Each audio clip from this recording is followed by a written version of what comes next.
Before we talk more deeply about the evolution of D-Greyman, let me introduce today's sponsor. NordVPN has 5,200 plus servers in 60 countries. Find a server near you for better speed or in a faraway location for more content on streaming services like Netflix and Crunchyroll. You can use it on 6 devices and it's available on every major platform from Windows, Android, iOS, macOS, Linux, and even Android TV.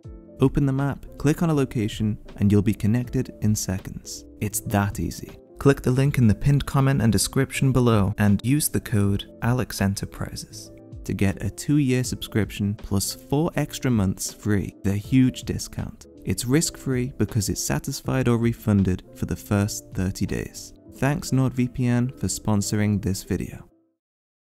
So this is an artistic evolution which you may think you've seen already, and that's kind of true. When I did the Genius of D-Greyman back in 2020, I covered the series' stylistic development in about 6 minutes. Since then, I've really come to regret how little attention I could have given the series, and with how much you guys like these types of videos, and how much I love to learn more about these things, I thought I'd just make it bigger, and even touch upon some points I made, almost like a retrospective. From the very outset, Katsura Hoshino, the author of D-Greyman, has a keen eye for design, and anyone reading the series can see that.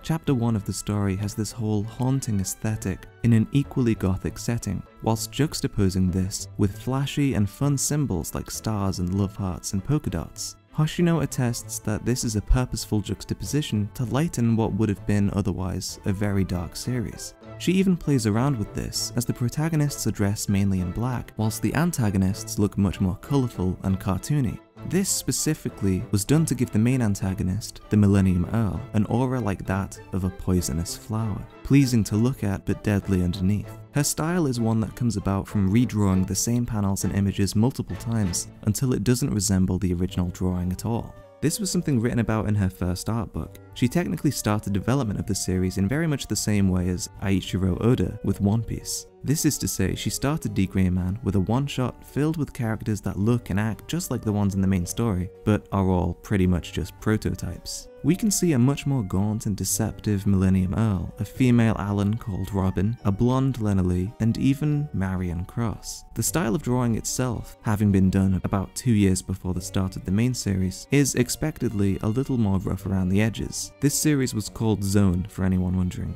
Being about an exorcist who joins a group called the Black Order, the series is about defeating the Millennium Earl, who largely acts as the devil, granting wishes in exchange for souls. He's slowly claiming all the innocence of the world. It's a story which develops in several ways, not least of which in that the Millennium Earl fights back, and Hoshino's style adjusts to reflect these conflicts. She even says that she started drawing the eyes of every character in a more detailed way because the story was too intense for them to stay the same. So naturally, after the main backdrop, the Black Order, is destroyed, Hoshino started propelling this change. As though it catalyzed her work, Hoshino's once standard shonen style became even more gothic, even more effectively nuanced, with deep dark tones and faded white hues. The character designs and the volume covers also began to take on new appearances. Heavily detailed eyes and hair, thinner line art, and more screen tones, D-Greyman took on a more dreamy look. Hoshino's style has been dubbed in the community as more of a shoujo style.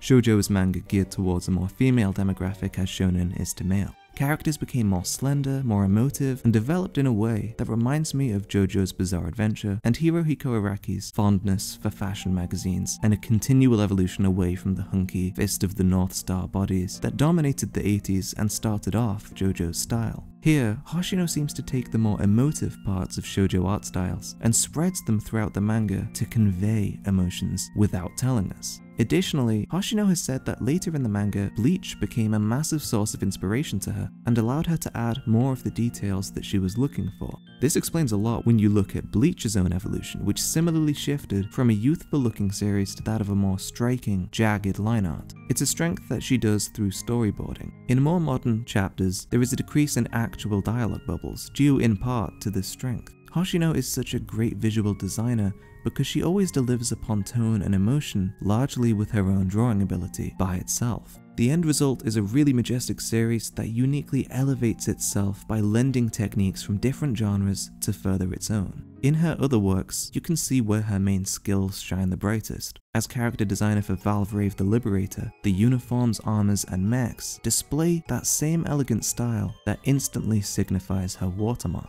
D. Greyman's stylistic evolution is reflective of what a lot of other long-running series have, a series that grows and matures alongside its audience. It's one of those manga that doubled in complexity, both visually and literally. The experimentation of color and line intensity is used to maximum effect on every piece and in every stroke. Having started the series in physical paper and ink, she's a great example of an author who not only translated their style, but surpassed it with a new medium. In 2009, Hoshino had completely switched from traditional to digital. As the series has jumped from weekly to monthly to bi-monthly to tri-monthly, it's nestled itself into a comfortable releasing schedule that allows Hoshino to expend as much time and skill into this series as she needs for D. Greyman to evolve.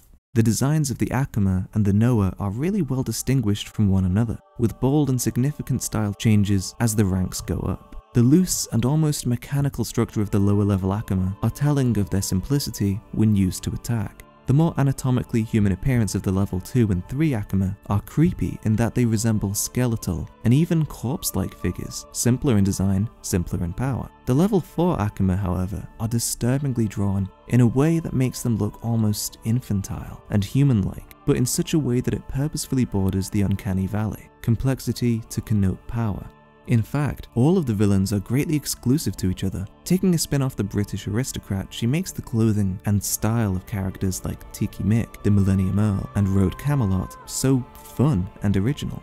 The protagonists' different designs are similarly varied when held against something like Full Metal Alchemist, where the powers and properties can almost be read by the ways in which they're portrayed. The ranks of the Black Order, as the years go by, really resemble an inspiration to the State Alchemists. It's something that's really worn on its sleeves, as the series isn't just about the Black Order and constantly spends a great deal of time away from it.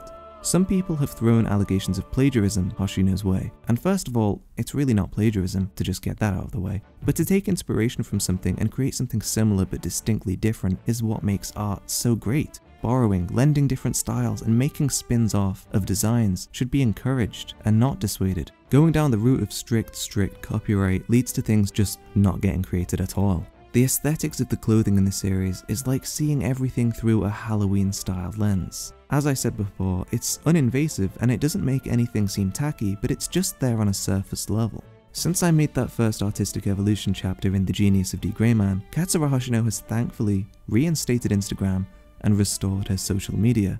Now that we actually have access to her posts again, we can peep more behind the curtains. Hundreds and hundreds of stencils, utensils, pencils, a clean workspace, and again, a keen eye for design all around. She's into scrapbooking, diaries, and artwork both real and cartoon. It's so great to get an insight into the life of different mangaka, because whilst it so often sounds like hell, it's really nice to see a successful woman not being wrung dry by the industry itself, having control of her output, the way in which she works, and the way in which production is handled for her franchise. It's a rare feeling anyway, and I hope that more manga artists are given the opportunity to live a similar life. Instagram also allows us to see the raw, fresh illustrations as they are in reality, which shows the skill behind the actual artwork in question, with Hoshino carrying on traditional ink drawings as more of a hobby whilst developing her digital skills. Gradients and vibrance of the covers for different volumes have such great splashes of colour in them. The toning and blending of shades in specifically digital like this is really hard to accomplish, and it goes to show just how far her mastery in the format has come.